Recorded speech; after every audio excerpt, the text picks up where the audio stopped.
এখানে তিনি নির্বাচিত হয়েছেন বিএনপি থেকে।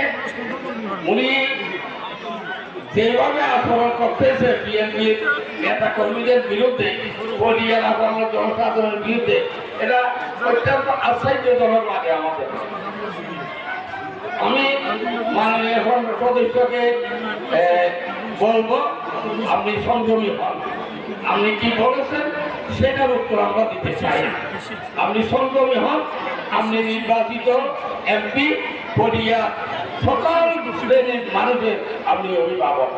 আপনি অভিভাবক সুলভ আচরণ করেন, তাহলে আপনার জন্য ভালো হবে। আর যদি হিংসাত্মক মনোভাব নিয়ে আপনি যদি এই পরিয়াকে শাসন করতে চান, তাহলে পরিয়ার আপামর জনসাধারণ, পরিয়ার শান্তিকামী মানুষ ঘরে বসে থাকবে না। তারাও সেটা ডাক দঙ্গা জবাব দেওয়ার জন্য প্রস্তুতি নিচ্ছে। সুতরাং আমি আপনাকে আবারও অনুরোধ করব, আমরা সবাই আপনাকে মাননীয় সংসদ সদস্য হিসেবে আমরা নির্বাচিত করেছি।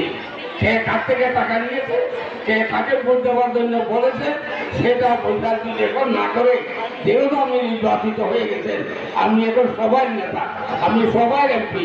সুতরাং আপনি সবাইকে নিয়ে পরিয়ার উন্নয়নে, পরিয়ার আইন শৃঙ্খলার উন্নয়নে, পরিয়া থেকে সন্ত্রাস মুক্ত করার জন্য পরিয়াকে সব একসাথে আমরা তাদের এগিয়ে নিয়ে যেতে পারি।